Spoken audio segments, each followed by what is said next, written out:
I'm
ಖರ ಯುದ್ಧ, ಇನ್ನೊಂದು ಸುರತ ಯುದ್ಧ.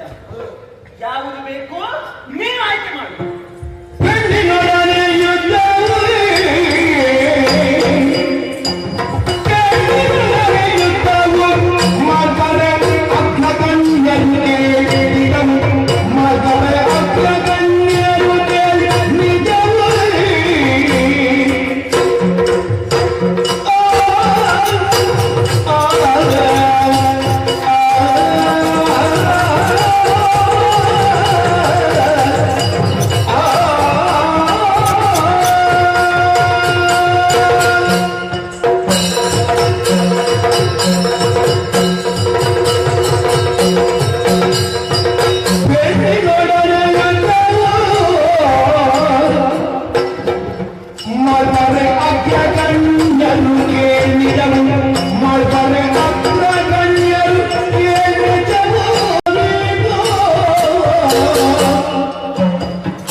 ಬಲ್ಪುಳ್ಳವರು ಕಟ್ಟಿಗಾಡುವರು, ಅಸಮರ್ಥರಾದವರು ಕಪ್ಪಗಾರಿಕೆಯನ್ನು ಕೊಡುವಂತೆ ಲಿಖಿತದಲ್ಲಿ ನಾವು ಬಂದಿದ್ದೆವು.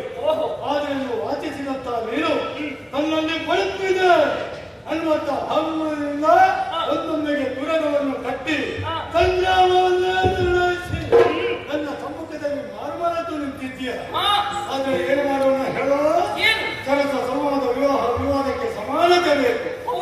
ನೀನು ಹೆಣ್ಣು, ನಾನು ಗಂಡು. ನನ್ನ ಜೀವಿತಾವಧಿಯಲ್ಲಿ ಇತ್ತರ ತನಕ ಹೆಣ್ಣಿನೊಡನೆ ಕಾಳಗ ಮಾಡಿದ ಯಾವುದೇ ಪ್ರಸಂಗವನ್ನದಿಲ್ಲ. ಅತ್ತ ಪ್ರಸಂಗ ನನ್ನ ಪಾಲಿಗೆ ಒದಗಿದೆ. ಯುದ್ಧ ಮಾಡುವುದಕ್ಕೆ ಅಸಮರ್ಥನಾದಂತ ಭಾವಿಸಬೇಡ. ಹೆಣ್ಣಿನಲ್ಲಿ ಯುದ್ಧ ಸಲ್ಲದು ಅನ್ನುವಂತೆ ತೀರ್ಮಾನ ಮಾಡಿದವ ನಾನು.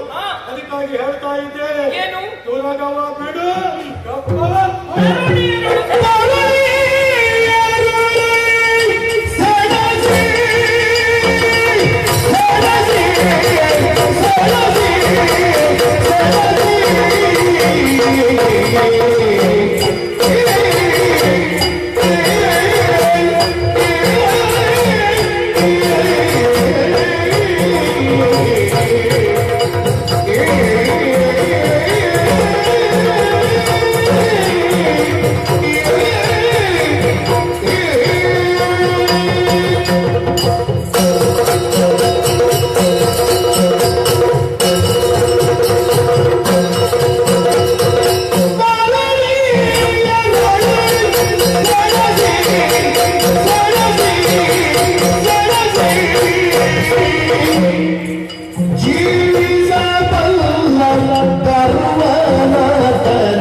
ಪಾರ್ಥ, ತರುಣಿಯರೊಡನೆ ಸೆಣಸಿ.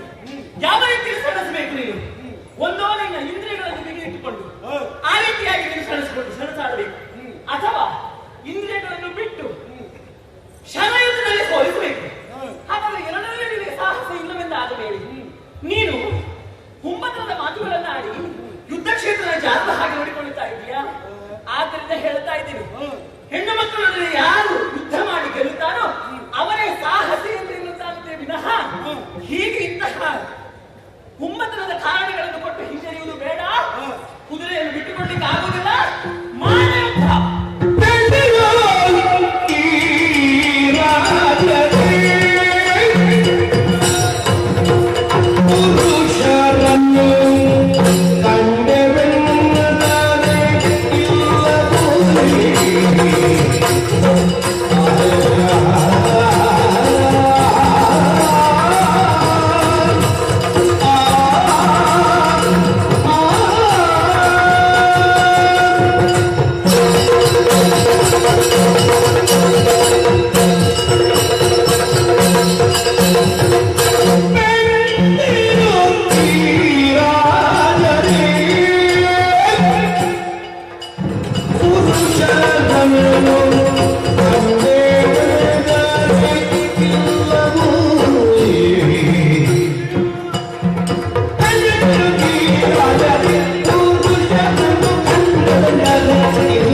ಪರಮಾತ್ಮ ನೀನೇ ಸಮರ್ಥನೆಂದವರಿಗೆ ಹೋಗುವುದಕ್ಕೆ ಅನ್ನುತ್ತೆ ನನ್ನನ್ನೇ ಕಳುಹಿಸಿಕೊಟ್ಟವರಿದ್ದಾರೆ.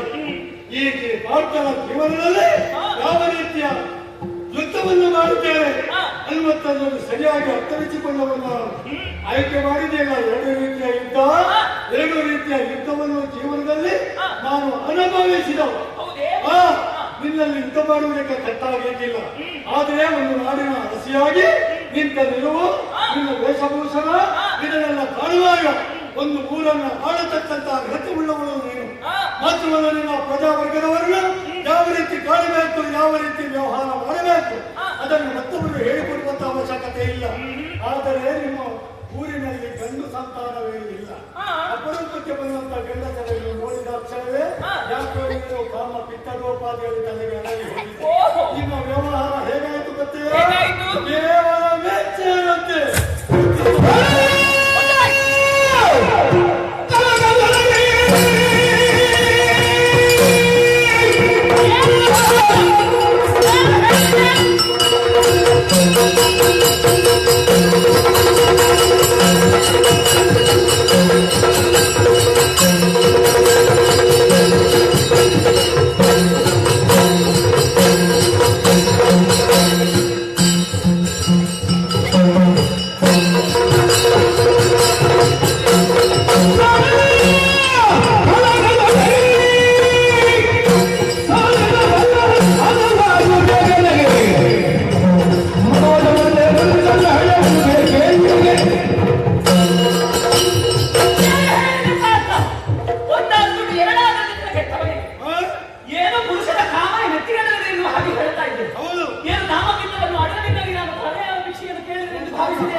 ಯಾವ ಪುರುಷರನ್ನು ಕೂಡ ನಾವು ಇಷ್ಟವರೆಗೆ ಹಾಳು ಮಾಡಿದಂತಹ ಚರಿತ್ರೆಯ ನಮ್ಮ ಕುಲದಲ್ಲಿ ಇಲ್ಲ. ನಮಗೆ ಸಂತಾನ ಬೇಕು ಅಂದಾದ ಮೇಲೆ ನಮ್ಮಲ್ಲಿಯೇ ಕೊಳ ಉಂಟು. ಆ ಕೊಳವನ್ನು ಮುಳುಗಿ ಹೆಣ್ಣನ್ನು ಗಂಡಾಗ್ತಾನೆ. ಗಂಡಾಗಿ ಆ ಗಂಡಿನೊಂದಿಗೆ ಸೇರಿಕೊಂಡು ಮತ್ತೆ ಸಂತಾನ ಅಭಿವೃದ್ಧಿ ಆಗುತ್ತೆ. ಮಾತ್ರವಲ್ಲ, ಮತ್ತೊಮ್ಮೆ ನಮಗೆ ಹೆಣ್ಣಾಗಬೇಕೆನ್ನುವ ಹಾಗೆ ಬಯಕೆ ಹೊಟ್ಟಿದ್ರಿ. ಅದೇ ಕೋಯಿನಲ್ಲಿ ನಿಂತು ಮತ್ತೆ ಬೇರೆ ಹೇಳುತ್ತೇವೆ. ಹಾಗಂತ ಹೇಳಿ ನೀನು ಹೇಳಿದ ಎರಡಂತಹ ಪುರುಷರನ್ನು ಕಾಮಿಸಿ ಕಾಮಪಿತಾಡಲ್ಲಿ ಮಾತಾಡಿದ್ದಲ್ಲ, ತಿಳ್ಕೊಳ್ಬಾರ್ದ. ಹಾಗಾಗಿ ಹೇಳುತ್ತಾ ಇದ್ದೇನೆ. ಇನ್ನೂ ನನಗೆ ಒಂದು ತಕ್ಕ ಮಗನಂತೆ ನೀನು, ತಾಯಿಗೆ ತಕ್ಕ ಮಗನಾದವರು ಹೆಂಡತಿಗೆ ತಕ್ಕ ಗಂಡನಾಗಿದ್ದಾನೆ ಎಂಬುದನ್ನು ಅರಿತುಕೋ. ಯುದ್ಧ ಮಾಡಿ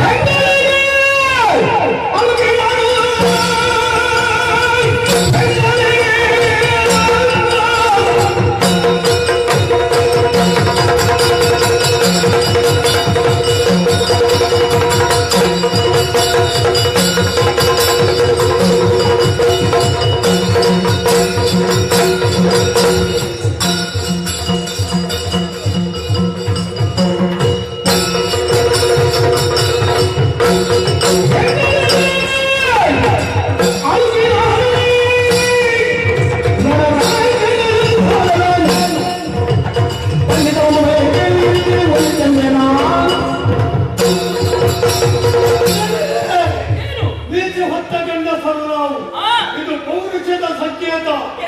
ಹೆಣ್ಣುಗಳು ನಾವು, ಇದು ಮಹಿಳೆಯರ ಸಂಕೇತ. ಏನಂತ ಹೇಳಿದ್ರು ನಮಗೆ ಬರ್ತದೆ ಮೀಸೆ. ಬೇಕು ಬೇಕು ಅಂತ ಜೀವನ ಪರ್ಯಂತ ತಪಸ್ಸು ಮಾಡಿದ್ರು ನಿಮ್ಮ ಮುಖದಲ್ಲಿ ಬರುವುದಿಲ್ಲ ಮೀಸೆ. ನೆನಪಿಟ್ಟುಕೋ. ಆದ್ರೆ ಪಾಠ ಮಾಡಲೇ ಹೋರಾಟ ಮಾಡುವುದಕ್ಕೆ ಉತ್ಸುಕರಾಗಿ ಮುಂದೆ ಬರಬಹುದು. ನಾನು ಸ್ವಲ್ಪ ಆಲೋಚನೆ ಮಾಡಬೇಕು. ಹೊರಟು ನಿಂತಹ ಸಂದರ್ಭ ಸುರಗದ ಬೆಂಗಾವಲಿಗೆ ಬಂದಾಗ ನಮ್ಮ ಹಿರಿಯವರು ಹೇಳಿದ್ರು, ಮಗನೇ ಜಾಗ್ರತೆ ವಹಿಸಿಕೋ, ಶ್ರೀರಾಜ್ಯ ಅನ್ನುವಂಥದ್ದು ಸಿಗುತ್ತದೆ. ನಾವು ನಿವಾಸಿಗಳವರಿದ್ದಾರೆ. ಒಂದೊಂದಿಗೆ ಮಾತವ ಮಾರಣವ ಏನಾದ್ರೂ ಹಾಕಿ ವಶೀಕರಣ ಮಾಡಿ ನಿಮ್ಮನ್ನು ವಶೀಕರಣ ಮಾಡಿ ಒಂದು ವೇಳೆ ಅವರ ಪ್ರೀತಿಗೆ ಬರಲಾಗಿ ಅವರನ್ನು ಕುಡಿದ್ರೆ ನೀನು ಸರ್ವನಾಶನ ಆಗಿ ಹೋಗ್ತೀಯ ಅನ್ನೋಕ್ಕೆ ಹೇಳಿದವರಿದ್ದಾರೆ ನಮ್ಮ ಹಿರಿಯವರು. ನಿನ್ನನ್ನು ನೋಡಿದಾಗ ಹಾಗೆ ಅರ್ಥ ಮಾಡಿಕೊಂಡಿದ್ದೇನೆ. ಯಾವುದು ಯುದ್ಧ, ಒಂದು ವೇಳೆ ಯುದ್ಧವೇ ಮಾಡಬೇಕು ಅಂತ ಅಂದಿನಿಂದ ಮುಂದತ್ತಿ ಬಂದೇನಾದ್ರೆ ನಿನ್ನನ್ನು ಕೊಲ್ಲಿದ್ದೇನೆ.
ಸಲೀನವಾಗಿ ಅದೇ ಅಮೋಘದಿಂದ ಕೇಳಿಸಿದಲ್ಲ ಹೌದಲ್ಲ? ಹೇಗೆ ಅದು ಇನ್ನು ಯುದ್ಧ ಮಾಡುವುದು ತರವಲ್ಲ. ನೀವು ಇನ್ನು ಮುಂದಕ್ಕೆ ಸಂತಾನ ಮಾಡಬೇಕು. ಯಾವ ಸಂತಾನ ನಿನಗೆ ಅದೇನು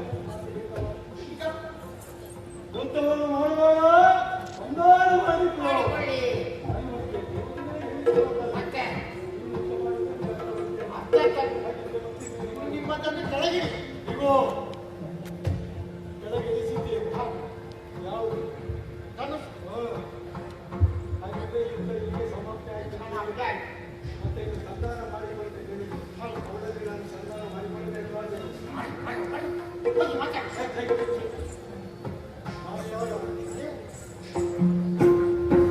ಕೇವಲ ಬೆನ್ನುಮೂಳೆಯ ಕಾಲ ತಗ್ಗಿಸಿ, ತಗ್ಗಿಸಿ.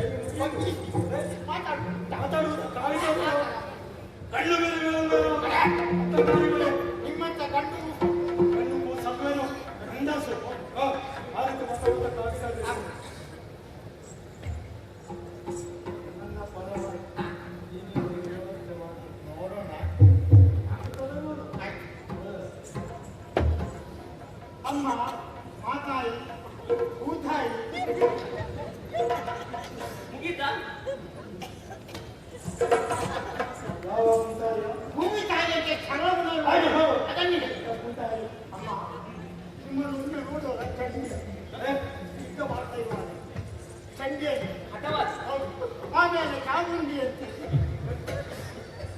ದೇವಿಗೆ ಸಮಾನ. ಕಾಲ್ತಾ ಇದ್ದೆ. ಆದರೆ ಈಗ ಏನಿದೆ ನಾನು ಕೇಳಿ ಯುದ್ಧ ಮಾಡಬಾರ್ದು. ಸಂತಾನ ಮಾಡಿ. ಸರಿ ಮಾತಾಡಿ.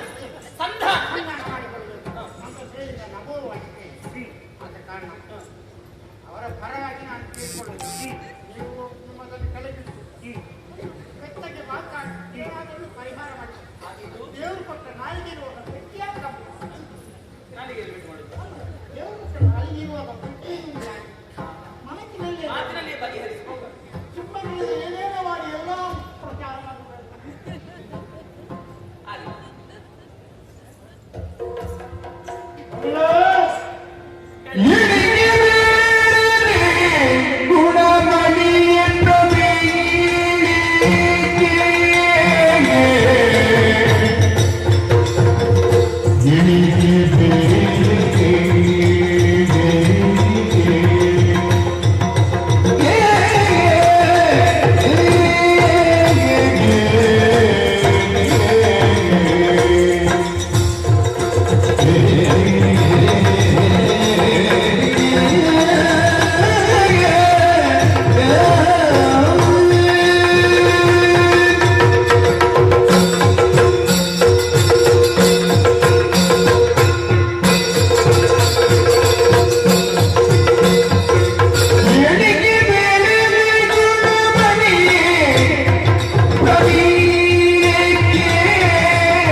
ಸಂಧಾನವನ್ನು ಮಾಡಿಕೊಳ್ಳುವಂತೆ. ಹಾಗಿದ್ರೆ ಜಯ ಅಪಜಯ ಅನುಭವ ನಿರುಭವ ಅನ್ನುವಂಥದ್ದು ನಿರ್ಣಯ ಮಾಡುವ ಹಾಗಿಲ್ಲ. ಯಾಕಂದ್ರೆ ಸರಿ ಸಮಾನತೆಯುಳ್ಳವರು ನಾವು. ಸಂಧಾನವನ್ನು ಮಾಡಿಕೊಳ್ಳುವಂತ ಹೇಳಿದ ಮೇಲೆ ನಾನು ಸ್ವಲ್ಪ ಇಲ್ಲಿ ಆಲೋಚನೆ ಮಾಡಬೇಕಾದ್ರೆ ಯಾಕೆ ಸಂಧಾನ ಮಾಡಿಕೊಳ್ಳುವಂತ ಹೇಳಿ ಯಾಕೆ ಮಾಡಿದ್ದು? ಯಾಕೆ ಇಬ್ಬರು ಸಮಾಧಾನ. ನಮ್ಮೊಳಗೆ ಸಮಾನತೆ ಹಾಗೆ ಹೇಳಿದ್ರು ಸಮಾಧಾನ ಅಲ್ವೇ. ಅಂದ್ರೆ ಅವಳ ಯುದ್ಧವನ್ನು ಮಾಡುವಂತ ಸಂದರ್ಭದಲ್ಲಿ ಎರಡು ಯುದ್ಧ ಇದರ ಯುದ್ಧ ಅಂತ ಹೇಳಿದ್ರು. ನನಗೆ ಮನಸ್ಸಿದ್ರು ಅದನ್ನು ತೋರ್ಪಡಿಸಿಕೊಳ್ಳಬೇಕಾಗಿಲ್ಲ. ಪ್ರವೀಣೆ ನಿನ್ನ ಮನಸ್ಸಿಗೆ ನಿಮಿತ್ತ ಏನು ಅನ್ನುವಂಥದ್ದನ್ನು ಅರ್ಥ ಮಾಡಿಕೊಂಡು ನಾನು ನನ್ನ ಪಕ್ಕದರ್ಶನಾಗಿ ನಾನು ಮಾಡಿಕೊಳ್ಬೇಕು ಅಂತ ಆಸೆ ನನ್ನ ಮನಸ್ಸಿನಲ್ಲಿ ಇತ್ತು. ಹಾಗೆ ದೈವ ಸಂಕಲ್ಪ ಕೂಡಿ ಮಾಡಿದೆ. ಆದ್ರೆ ಏನು ಮಾಡೋಣ, 1 ವರ್ಷ ಪರ್ಯಂತ ವೃತ್ತಸ್ಥನಾದವ ಹೆಣ್ಮಕ್ಕಳ ಮೈ ಮುಟ್ಟುವ ಹಾಗಿಲ್ಲ. ನಿನ್ನನ್ನು ಮದುವೆ ಆಗಬೇಕು ಅಂತಾದ್ರೆ ಅಶ್ವಮೇಧಾತ್ಮವನ್ನು ಕೈಗೊಂಡವನಿದ್ದಾನೆ. ನಮ್ಮ ಅಣ್ಣ ಧರ್ಮಜ ದೀಕ್ಷಾವಂತನಾಗಿ ಕುಳಿತಿದ್ದಾನೆ. ಈ ಸಮಯದಲ್ಲಿ ನೇರವಾಗಿ ನೀನು ಅಶ್ರಾವತಿಗೆ ಹೋಗು. ಪರಮಾತ್ಮನಾದ ಕೃಷ್ಣ ಪರಮಾತ್ಮನ ಅನುಗ್ರಹವನ್ನು ಪಡೆ. ಮಾತ್ರವಲ್ಲ, ನಾನು ಹೇಳಿದಂತಹ ವಿಚಾರವನ್ನು ಅಣ್ಣನಲ್ಲಿ ತಿಳಿಸು. 1 ವರ್ಷ ಪರ್ಯಂತ ತಿರುಗಾಟವನ್ನು ಮುಗಿಸಿ ಆಮೇಲೆ ಅಶ್ರಾವತಿಗೆ ಬಂದು ನಿನ್ನನ್ನು ಮದುವೆ ಆಗುತ್ತೇನೆ. ಈ ಸಮಯದಲ್ಲಿ ತಿರುಗಾಟ ಮುಗಿಯಿರಿ. ಪ್ರಾರಂಭವೇ ಆಗಲಿಲ್ಲ.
ಅದ್ಯಾಕೆ? ವ್ರತ ಓ ಹಾಗೆ ವ್ರತ ವ್ರತ ಉಂಟು. ಸರಿಯಾದಂತಹ ಮಾತು. ಅಂಬರ ವಾಣಿಯಾದ ಮೇಲೆ ಈ ಸಂಧಾನವನ್ನು ಮಾಡುವುದು ಸೂಕ್ತ ಎಂದು ನನಗೂ ಅನ್ನಿಸುತ್ತಾ ಇದೆ. ಮಾತ್ರವಲ್ಲ, ಈ ಹಿಂದಿನ ಕಥೆ ನನ್ನ ಅಮ್ಮನಾದಂತಹ ಶಶಿಪ್ರಭಾದೇವಿ ಕಾಳಿಕಾ ಮಾತೆಯರು ಅನುಗ್ರಹಿಸಿದಂತಹ ಪದ ಹಿಂದೊಮ್ಮೆ ಅವರ ಶ್ರೀರಾಜ್ಯವನ್ನು ಆಳುತ್ತಿದ್ದಂತಹ ಸಂದರ್ಭದಲ್ಲಿ ಮಾತಾಂಗತೆಯಿಂದ ಕಮಲಧ್ವಜವಿರುವಂತಹ ಈರುವರು ಪುರುಷರ ಆಗಮನವಾಗಿ ಶ್ರೀರಾಜ್ಯದಲ್ಲಿ ಬೇಡಲಾದಂತಹ ಚಿತ್ರಹಿಂಸೆಯನ್ನು ಕೊಟ್ಟು ಆಮೇಲೆ ಶರಣಾಗತಿಯನ್ನು ಬಂದವರಿದ್ರು. ಯಾರಿಂದಾಗಿ? ಕಾಳಿಕಾ ಮಾತೆಯಿಂದಾಗಿ. ಅಂದಿಗೆ ಕಾಳಿಕಾ ಮಾತೆಯ ಪ್ರತ್ಯಕ್ಷರಾಗಿ ನನ್ನ ಅಮ್ಮನಾದಂತಹ ಶಶಿಪ್ರಭಾದೇವಿಯ ಒಂದು ವರವನ್ನು ಹೇಳಿದ್ರು. ಮಾತಾಂಗತೆಯನ್ನು ವಹಿಸಿ ಮುಂದೊಮ್ಮೆಗೆ ನಿಮ್ಮ ಸಂತಾನದಿಂದ ಒಬ್ಬರು ಪ್ರಮೇಯಗೆನ್ನುವಂತಹ ಹೆಣ್ಣು ಮಗಳು ಹುಟ್ಟುತ್ತಾಳೆ ಎನ್ನುವರು. ನಾನೇ ಕಾಳಿಕಾ ಮಾತೆ ಹೆಣ್ಣು ಮಗಳು ಹುಟ್ಟಿದ ಮೇಲೆ ಪ್ರಮೇಯದ ಹೆಸರಿಗೆ ಹೆಸರು ಹೇಳಿದ್ದಲ್ಲ, ಹುಟ್ಟುವ ಮಗು ಪ್ರಮೇಯ ಆಗಿರ್ತಾರೆ ಎನ್ನುವ ಮೊದಲೇ ದೇವರ ವರದ ಸುಳ್ಳಾಗುವುದು. ಹೊಟ್ಟೆ ಒಳಗಿರುವಾಗಲೇ ಎಷ್ಟಿಟ್ಟದ್ದ? ಹೌದಪ್ಪ, ಅಮ್ಮನ ವರ ಅಂತ ಹೇಳಿದ್ರೆ ಹಾಗೆ ಅದು ಸುಳ್ಳಾಗುವುದಕ್ಕೆ ಸಾಧ್ಯವೇ ಇಲ್ಲ ಅಲ್ವೇ? ಹಾಗಾಗಿ ಅಂಗವಾಕ್ಯವನ್ನು ನಿಂತಿದ್ದಾಳೆ. ಮುಂದೆ ಪ್ರಮೇಳೆಯು ಮೂಲ ಲೋಕದ ಕಂಡ ಪಾರ್ಥ ಎಂಬವನನ್ನು ವರಿಸುವುದಕ್ಕಿದ್ದಾಳೆ ಎನ್ನುವ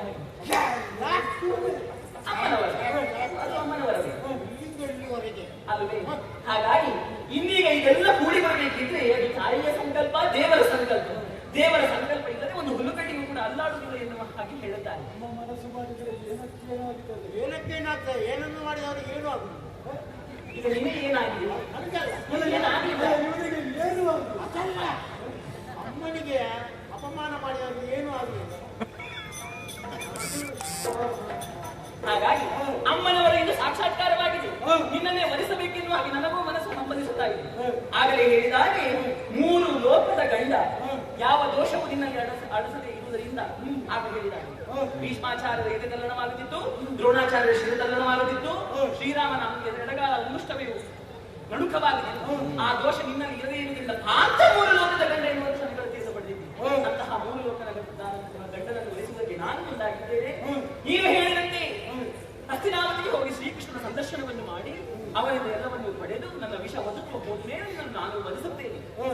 ನನಗೆ ಮಾತಿನಲ್ಲಿ ಒಪ್ಪಿಗೆ ಬರುತ್ತಿಲ್ಲ. ಕೈ ಮುಟ್ಲಿಕ್ಕೆ ಆಧಾರ ಬೇಕು. ಕೈ ಮುಟ್ಲಿಕ್ಕೆ ಇದು ತಪ್ಪರಾದ ಕಾರಣ ನಾನು ಕೈ ಮುಟ್ಟುವ ಹಾಗಿಲ್ಲ.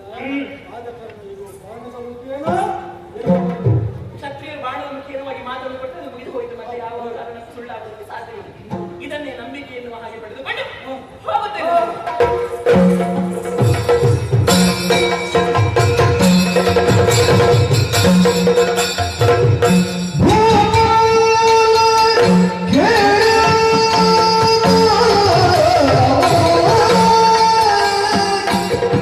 Ah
ಏನು ಪೊಲೀಸರು ಪಾಲಿಸಬೇಕು.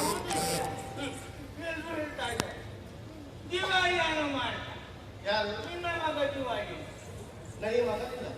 ನನ್ನನ್ನು ಹೇಳಿ ನಿನ್ನನ್ನೇ ಹೇಳು. ಯಾಕೆಂದ್ರೆ ನನ್ನ ಜನರ ನೀವು ಸದಾಕಾಲ ನಾನು ಹೇಳಿದಂತ ಕಾರ್ಯಗಳು ಮಾಡಿ ಪೂರೈಸುವರು ನೀವು. ನಿಜ. ಆದ್ದರಿಂದ ಅರಸನಿಗೆ ಪ್ರಜೆಗಳೆಲ್ಲರೂ ಮಕ್ಕಳಿಗೆ ಸಮಾನ. ಹೌದು ಜಿಯಾ ಜಿಯಾ ಅದೀಗೆಲ್ಲ ಹೇಳುವುದಕ್ಕೆ ಕಾರಣ ಇದೆ. ರಾತ್ರಿ ಹೊತ್ತಿನಲ್ಲಿ ಬರುವುದಕ್ಕೆ ಕಾರಣ ಏನು? ದೇವ್ರೆ, ಮೊದಲಿಗೆಲ್ಲ ನನಗೆ ಕೆಲಸವೇ ಇಲ್ಲ. ಹೌದು. ಪುಸ್ತಕಗಳಲ್ಲಿ ನಾವು ಅಲೆದಾಡ್ತಾ ಇದ್ದೇವೆ. ಯಾರು ಸುಮ್ಮನೆ ಕುಳಿತುಕೊಳ್ಳು ಸರಿಯಲ್ಲ, ದುಡಿಯುತ್ತಿರಬೇಕು. ಹೌದು, ದುಡ್ಡು ತಿನ್ನಬೇಕು ಅಂತ ನಾನು ಯೋಚನೆ ಮಾಡಿ ವ್ಯಾಪಾರ ಪ್ರಾರಂಭ ಮಾಡ್ತೀನಿ. ಹೌದಾ? ಹೌದು. ಮೊದಲಿಗೆ ನಾನು ಬಳೆ ವ್ಯಾಪಾರ ಮಾಡಿ ಒಳ್ಳೆ ಏನು ಮಾಡೋಣ? ಏನಾಯ್ತು? ಪ್ರಯೋಜನ ಇಲ್ಲ. ಪ್ರಯೋಜನ ಆಗಿಲ್ಲ. ಯಾಕೆ ಆಗಿಲ್ಲ? ಅಲ್ಲಿ ಬಳೆ ವ್ಯಾಪಾರದಲ್ಲಿ ನಾನು ದಿವಾಳಿ ಆಗಿ ಹಾ, ಅಲ್ಲಿಂದ ಅದನ್ನು ನಿಲ್ಲಿಸಿ ನಿಲ್ಲಿಸಿದ್ಯಾ? ಅಲ್ಲಿ ನಿಲ್ಲಿಸಿದ್ರ ಅಲ್ಲಿಂದ ಮುಂದೆ ನಾನು ವ್ಯಾಪಾರ ಯಾವುದು ಮಾಡುದು ಯೋಚನೆ ಪಟ್ಟು ವ್ಯಾಪಾರ ಮಾಡಿದ್ದೆ. ಅದರಲ್ಲಿ ಮೊದಲಿಗೆಲ್ಲ ಸ್ವಲ್ಪ ಸ್ವಲ್ಪ ಸಿಕ್ಕಾಯ್ತು. ಹೌದಾ? ಮತ್ತೆ ಕಾಗಲ್ಲ ಯಾವುದು ಇಲ್ಲ. ಹಾಗೆ ದಿವಾಳಿ ಆದ್ರೆ ಮತ್ತೆ ಯೋಚನೆ ಮಾಡಿದ್ದೆ. ಯೋಚನೆ ಮಾಡಿದ್ದೆ ಮಾರುತಿ ಬಟ್ಟೆ ಉಬ್ಬಿದ್ದೀರಾ ಹೌದಾ ನನ್ನ ಹೆಸರನ್ನೇ ಕೇಳಿ ಉಬ್ಬಿದಿನ ಹೋಗುತ್ತಾರೆ. ನಿಮ್ಮ ಬಗ್ಗೆ ಎಲ್ಲ ಒಬ್ಬರಿಗೆ ಕೇಳಿ ಹಾಗೆ ಕೆಲಸ ಬಿಟ್ಟುಕೊಂಡೆಲ್ಲವನ್ನು ನಿಮ್ಮ ಸೇವೆ ಮಾಡುವಂತೆ ಇಷ್ಟ ತನಕ ಬಂದವರಿಯ ಆಶೆಯನ್ನು ಕೇಳಿಕೊಂಡು ಯಾರು ಬರ್ತಾರೋ ಅವರಿಗೆ ಆಶೆಯನ್ನು ಕೊಡಬೇಕು. ಅರಸನಾದವರ ಕರ್ತವ್ಯ. ಇದಾಯಿತು. ನಿಮಗೆಲ್ಲರಿಗೂ ಉದ್ಯೋಗವನ್ನು ಬರ್ತಿದೆ. ದೇವ್ರೆ, ಇಲ್ಲಿವರೆಗೆ ಬರುವುದಕ್ಕೆ ಬಲವಾದ ಕಾರಣ ಮಧ್ಯರಾತ್ರಿಯಲ್ಲಿ ದೇವ್ರೆ ಏನು ಮಾಡೋಣ? ನಾನು ಹೀಗೆ ಚಿಂತನೆ ಮಾಡಿ ನನ್ನ ಕರ್ತವ್ಯವನ್ನು ಮಾಡ್ತಾ ಇರುವಾಗ ನಮ್ಮ ಹೊರವಲಯದಲ್ಲಿ ಪುರದ ಹೊರವಲಯದಲ್ಲಿ ಕುದುರೆ ಸರಿ ಮಾರಿ ಬನ್ನಿ ಸೇನೆ ನಮ್ಮ ಮಣಿಪುರದ ಕುದುರೆಗಳಿಗೆ ಸೇನೆಗಳಿಗೆ ಬರದಾ ಬಂದಿದೆ. ಆನೆ ಕುದುರೆ ಆಮೇಲೆ ಆಮೇಲೆ ರಥ ರಥ. ಮತ್ತೆ ಪದಾರ್ಥ ಯಾವ ಪದಾರ್ಥ? ಅಡ್ಡ ಉಂಟು ರಥ ಪದ. ಮತ್ತೆ ಊರಿ ಮಾಯಬಲ ಊರಿನ ಪದ. ಸಹಿತ ಸಹಿತ ಎಲ್ಲರೂ ನಮ್ಮ ಊರಿನ ಹೊರವಲಯದಲ್ಲಿ ಬೀಡಿ ಬಿಟ್ಟಿದ್ದಾರೆ. ಬಂದು ಬೀಡಿ ಬೀಡು ಬಿಟ್ಟಿದ್ದಾರೆ. ದೇವ್ರೆ, ಕುದುರೆ ಒಂದು ಉಂಟು ಆದ್ರೆ ಅದೊಂದು ವಿಶೇಷತೆ ಉಂಟು. ಕುದುರೆ ಒಂದು ವಿಶೇಷ. ಹೌದು. ಏನು ವಿಶೇಷ? ಬಿಳಿ ವರ್ಣದ್ದು. ಬಿಳಿ ಬಣ್ಣದ ಕುದುರೆ. ಹೌದು. ಆಮೇಲೆ ಆಮೇಲೆ ಎಲ್ಲ ಸಿಂಗಲ್ ಸಲ್ವಟ್ಟಿದೆ. ಯಾವುದರಿಂದ? ಆಭರಣಗಳಿಂದ ಶೃಂಗಾರ ಮಾಡಲ್ಪಟ್ಟಿದೆ. ಅಷ್ಟಕ್ಕೆ ಮುಗಿಲಿಲ್ಲ. ಅದರಲ್ಲಿ ಲಿಖಿತ ಒಂದು ಎಲ್ಲಿತ್ತು? ಅಲ್ಲಿಯೇ ಯಾರ ಅಡಿಯಲ್ಲಿ? ಕುದುರೆ ಕುದುರೆಯ ಅಡಿಯಲ್ಲಿ ಲಿಖಿತ ಹಾ. ದೇವ್ರೆ, ಇವರನ್ನೆಲ್ಲ ಕಂಡಾಗ ಕಂಡಾಗ? ನಾನು ಸ್ವಲ್ಪ ಭಯಭೀತನಾಗಿದ್ದೆ. ಆದ್ರೆ ಏನ್ ಮಾಡೋಣ? ಹೇಳಿ. ಬೇರೆಯವರಲ್ಲಿ ಇನ್ನೂ ಸರಿಯಲ್ಲ ಅಂತ ಯೋಚನೆ ಮಾಡಿ ನೇರವಾಗಿ ನಿಮ್ಮ ಬಳಿಗೆ ಬಂದೆ. ಪ್ರಿಂಟ್ ಆಗ್ತದೆ ಪ್ರಿಂಟ್ ಆಗ್ತದೆ ಭಯ ಮಾಡಬೇಡಿ.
ಬಂದಂತಹ ಜನರನ್ನು ಕಂಡು ಬಂದ ಭೂರಿಭಾಗದ ಗಂಡನ್ನು ಕಂಡು ಭಯಭೀತರಾಗಿದೆ ಎಂಬುದಾಗಿ ನಿಮ್ಮ ನೋಡದ ತಿಳಿದುಕೊಳ್ಳುವಂತ ಸಾಧ್ಯವಾಗ್ತಾ ಇದೆ.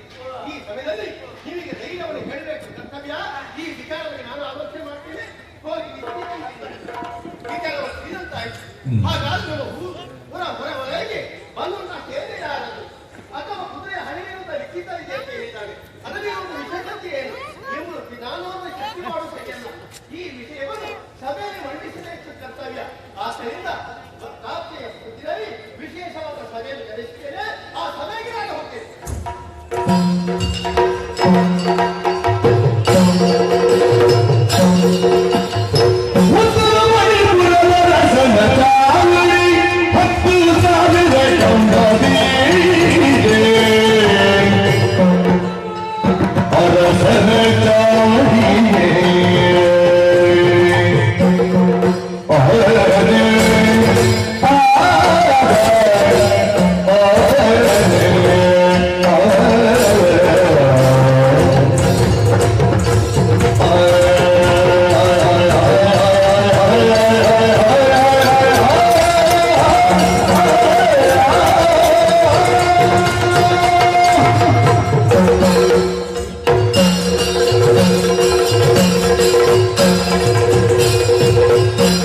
ಶೋಭಿಸುತ್ತಾ ಇದೆ ಕಂಬಗಳು. ಒಂದೋ ಎರಡೋ 10,000 ಕಂಬ. ಕೇವಲ ಕಂಬಗಳಿಂದ ಮಾತ್ರಕ್ಕೆ ಚಾವಡಿ ಶೋಭಿಸಕ್ಕೆ ಸಾಧ್ಯವಿಲ್ಲ. ವಜ್ರವೈಢೂರ್ಯ ಹರಡೋವೇದಿಕ ವಿಷಯದ ರಕ್ತದ ಪ್ರಭೆಗಳಿಂದ ಶೋಭಿಸುತ್ತಾ ಇದೆ. ಅಷ್ಟೇ ಅಲ್ಲ, ಸುತ್ತ ಗೋಡೆಯನ್ನು ನೀವು ನೋಡಿದ್ರೆ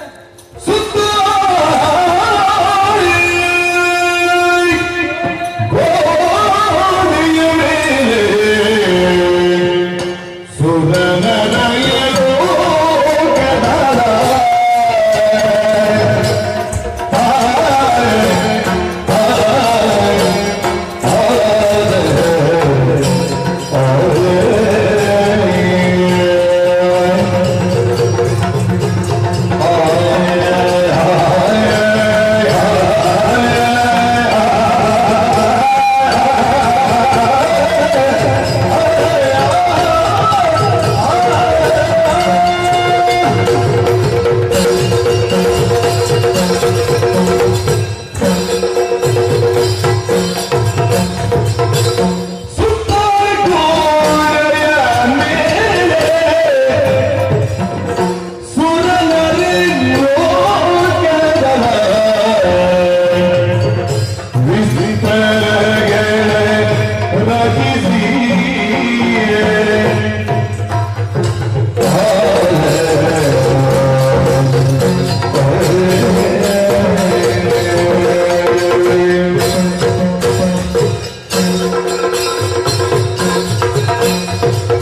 ಈ ತಾವು ಪ್ರವೇಶಿಸಿದಾಗ ಮನಸ್ಸಾಗ ಸಂತೋಷ ಇಷ್ಟಲ್ಲ. ಆದರೆ ಈ ಹೊತ್ತಿನಲ್ಲಿ ನಾವೇನು ಸೇರ್ಬೇಕಲ್ಲ. ಆದ್ರಿಂದ ಎಲ್ಲರೂ ಕೇಳಿ ಕೇಳಿ ಕೇಳಿ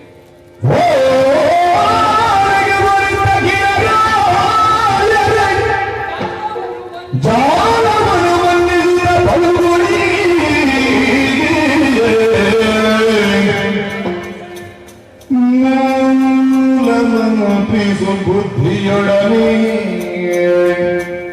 ನಿಂತೆಂದ ಮೇಘದನ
ಒಂದು ನಾಡಿನ ಉದ್ಧಾರಕ್ಕೂ ಅವರೇ ದಿಕ್ಕು.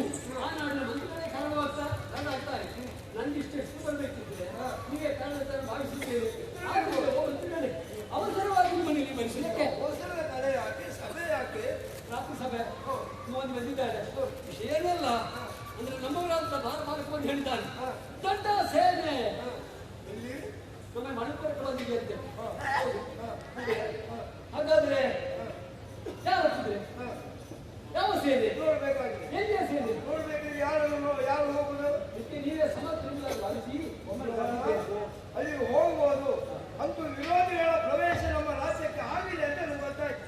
ವಿರೋಧಿಗಳಿದ್ದಲ್ಲಿ ಹೋಗುವಾಗ ನಾನು ಒಬ್ಬರೇ ಹೋಗಿ ಆಗ್ತದ? ಆಗುದಿಲ್ಲ ಸ್ವಾಮಿ, ನೀವು ಮಂತ್ರಿಗಳಲ್ವಾ? ಮಂತ್ರಿಗಳಿಗೆ ರಕ್ಷಣೆಗೆ ಆ ರಕ್ಷಕರು ಬೇಕಾಗ್ತದೆ. ಅದರಿಂದ ಮಲ್ಲ ಭಟರನ್ನು ಕೂಡಿಕೊಂಡು ಆ ಕುದುರೆ ಹಣೆಯಲ್ಲಿರುವಂತ ಆ ಮಸ್ತನ್ನು ಹಿಂದೆ ನೋಡಿದ್ರೆ ಏನು ಗೊತ್ತಾಗ್ತದೆ.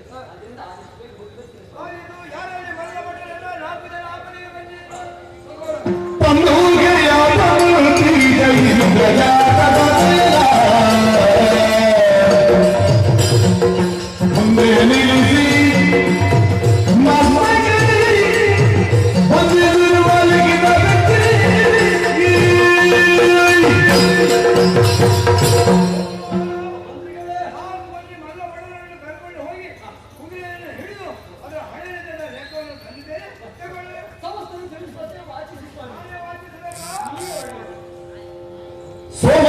ಸದವಿ ಗುಣದಿರ ಯಮಜಾತ ಭೀಮ ಬಲಾಲಿತೋ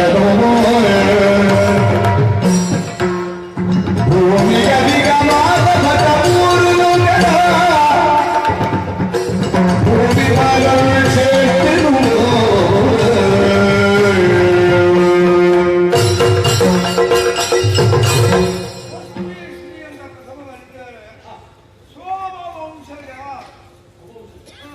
ಸಾಧು ಗುಣವೀರ ಯಮಜಾತ ಅಕ್ಷರ ಭೀಮ ಬಲಾನ್ವಿತ ಭೂಮಿಯಲ್ಲಿ ಅತ್ಯಧಿಕವಾದ ಭಟ ಅಷ್ಟೇ ಅಲ್ಲ ದೇಶಾದಿ ಕಾಲದಲ್ಲಿ ಅವ ಶ್ರೇಷ್ಠನಂತೆ ಯಾರು ಹಸ್ತಿನಪುರ ಪತಿಯ ಜಬಿಸಿದ ಪ್ರೀತಿ ಸ್ವಾರ್ಥದಲ್ಲಿ ಪಡೆದು ವಿಶ್ವರಲ್ಲಿ ಖಚಿಸಿದ ಯಜ್ಞ ಹಯವಿದು ಶಕ್ತಿಗಾರರು ಕಟ್ಟುವುದು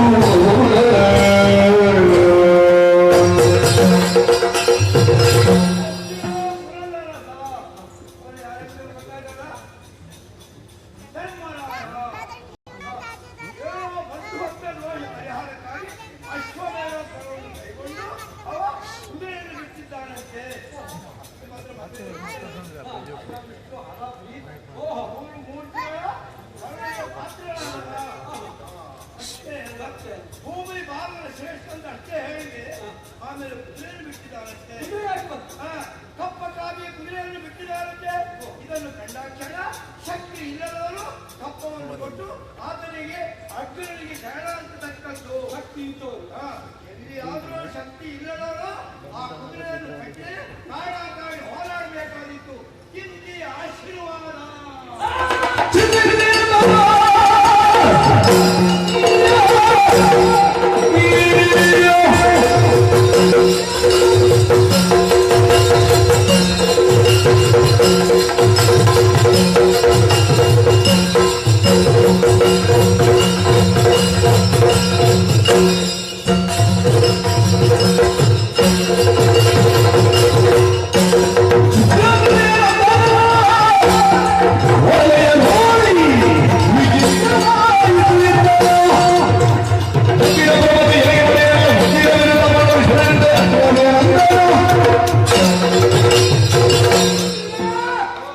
ನೀವು ಅದು ಹೇಳಿದ ನಿಶ್ಚಿತ ಒತ್ತಡವಿಸಿದೆ. ಧರ್ಮರಾಯ ಹಸ್ತಿನಾವತಿಗೆ ಅರಸ, ನಮಗೆ ಆತ ಪ್ರಭುವಲ್ಲ, ಹೌದಲ್ಲ? ಹಾಗೆಂದು ಪಾಂಡವರು ಮೂರು ಪುತ್ರರ ಒಟ್ಟಿಗೆ ಇರುವಾಗ ನಾನು ಹರಿಹರನ ಏನೇ ಇರಲಿ, ಹಾಗಾದ್ರೆ ಅವರು ಏನ್ ತಿಳ್ಕೊಂಡಿದ್ದಾರೆ? ಪಾಂಡವರು ಪರಮೇಶ್ವರಿಗೆ 5 ತಲೆ ಇದೆ. ಆ 5 ತಲೆ ನಾವು ಎಂಬುದಾಗಿ ಅಹಂಕಾರ ಕಟ್ಟಿಕೊಳ್ತಾ ಇದ್ದಾರೆ. ಆಗಿರುವ ಸ್ವಾಮಿ, ನಾವು ಏನು ಎನ್ನುವುದು ಅವರಿಗೆ ಬದಲಾಯಿಸಬೇಡ.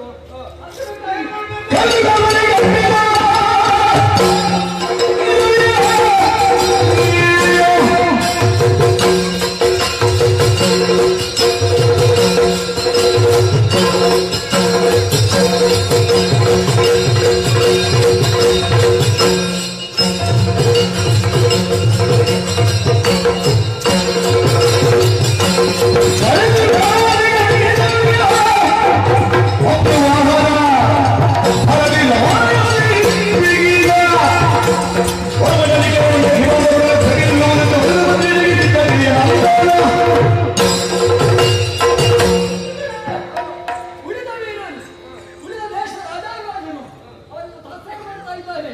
ಆ ಧರ್ಮರಾಜ ಸಿಗುವಾಗ ನಾವೇನು ಎನ್ನುವುದು ಅವರಿಗೆ ತಿಳಿಯಪಡಿಸಬೇಕು. ಅದಕ್ಕೆ ಬೇಕಾಗಿ ಕುದುರೆಯನ್ನು ನಾವು ಗಟ್ಟಿ ಹಾಕಿ ಆಮೇಲೆ ಹೇಳಿದ್ದ ಅವನು ನೋಡ್ಬೇಕು, ಧರ್ಮ ಸಾರಬೇಕು, ನಾಳೆ ಎಲ್ಲರಿಗೆ ಸಿದ್ಧರಾಗಬೇಕು. ಪ್ರತಿಯೊಬ್ಬರು ಕೇಳಬೇಕು. ಇಲ್ಲಿ ಏನು ನಡೆದಿದೆ ಎಂದು ನಾವು ಪ್ರತ್ಯೇಕ ಹೇಳುವಂತ ಅಗತ್ಯವಿಲ್ಲ.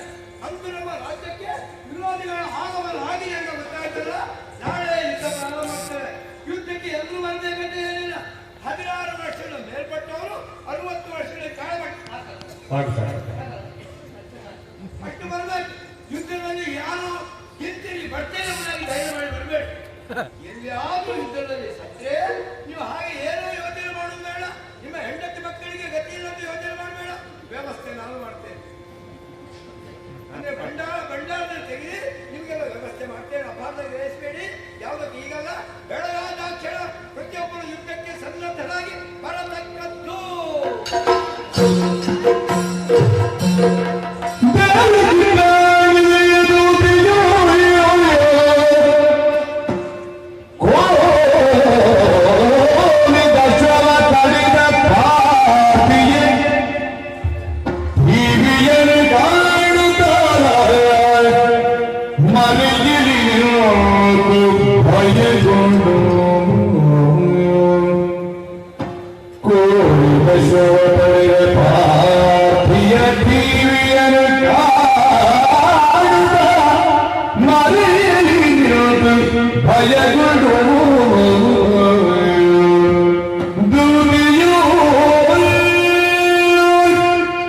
ಏನು ನೋಡುತ್ತಾ ಇದ್ದೇನೆ, ಪರಮಾಶ್ಚರ್ಯವನ್ನು ಕಾಣುತ್ತಾ ಇದ್ದೇನೆ.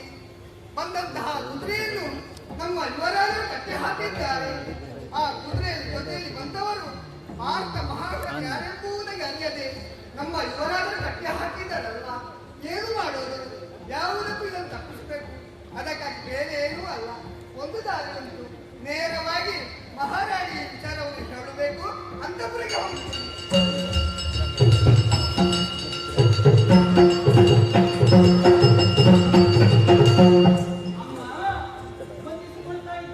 ಎದ್ದೇಳಮ್ಮ, ಏನು ಬಂದೆ?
ಎಂತವರು ಕಟ್ಟಿ ಕಾದಾಡಬೇಕು ಬಲ ಹೀನರಾದವರು ತಪ್ಪವನ್ನು ಉಳಿಸಬೇಕು ಬಲ ಎಷ್ಟಿದೆ ಎನ್ನುವುದನ್ನು ತೋರ್ಪಡಿಸುವುದಕ್ಕೋಸ್ಕರವಾಗಿ ಆ ಕೈಗಳನ್ನು ಕಟ್ಟಿ ಹಾಕಿದ್ದಾರೆ. ಬಂದವ ಯಾರು? ಏನು ಬಂದವರು ಅಂತಿಂಥವರೇನಲ್ಲ, ಮತ್ತೇನು? ಸಾಮಾನ್ಯ ವ್ಯಕ್ತಿಯೇ ಅವರಲ್ಲ. ಅಂದ್ರೆ ದೊಡ್ಡ ವ್ಯಕ್ತಿ ಯಾರವ? ಮಧ್ಯಮ ಪಾಂಡವನಂತೆ, ಹೆಸರು ಪಾರ್ಥನೆಂಬುವನಂತೆ. ಸಖಿ ಪಾರ್ಥ ಹೌದು, ಸತ್ಯವೇ? ಸತ್ಯ.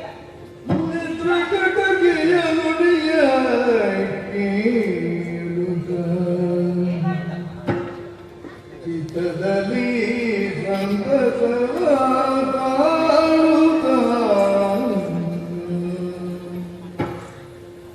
ಮತ ಚಿತ್ರಾಂಗನೆಯು ಕೇಳಲು ಅರ್ಜುನ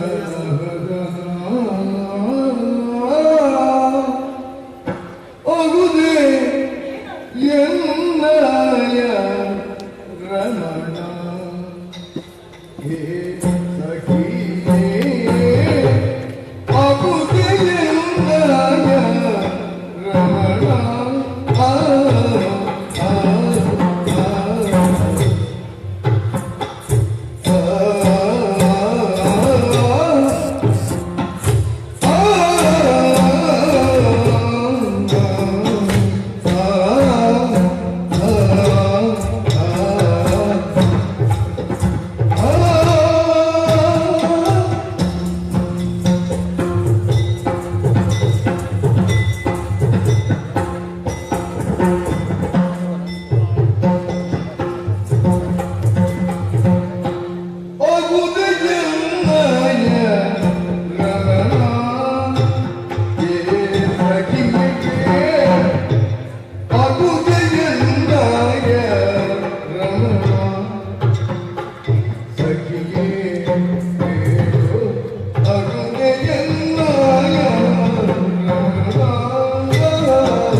Father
ಸೇರಿಸಿಕೊಂಡು ಹಲವಾರು ದೇಶಗಳನ್ನು ಅಡ್ಡ ಹಾಕಲಿದ್ದರೆ ಕೊಕ್ಕಿದ ಹಾಗಾಯಿತು. ಬಂದಂತಹ ವಿರೋಧಿಗಳನ್ನು ಸಾಲಿಸುವುದರ ಮೂಲಕ ಅವರ ತಲೆಯಿಂದಲೇ ಕಪ್ಪ ಕಾಣಿಕೆಗಳನ್ನು ಸಂಗ್ರಹಿಸುತ್ತಾ ಮುಂದುವರಿಯುತ್ತಾ ಬರುತ್ತಿರುವಂತಹ ವೇಳೆಯಲ್ಲಿ ದೂರದಿಂದ ನೋಡಿದರೆ ಅತ್ತಗಳ